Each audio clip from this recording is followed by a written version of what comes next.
தமிழ் வாழ்க, தமிழர்கள் வாழ்க வளமுடன். அபுஹா நகரில் முதல் முறையாக மன்ற தொடர் நடத்தப்படுகிறது. திரைப்பட ஆணையம் அபுஹாவின் அல் முஃப்தாஹா கிராமத்தில் தனது முதல் திரைப்பட விமர்சன மன்றத்தை நடத்தியது.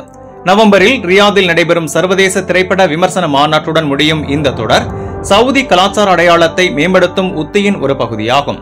திரைப்பட விமர்சனம் இன்றியமையாதது என வலியுறுத்திய அதிகாரிகள் மாநாட்டின் முந்தைய பதிப்பு 10,000க்கும் மேற்பட்டோர் மற்றும் 30 நாடுகளைச் சேர்ந்த 42 பேச்சாளர்களை ஈர்த்தது. இது உலகளாவிய சினிமா உரையாடலுக்கான முன்னணி தளமாக சவுதியின் நிலையை வலுப்படுத்தியது.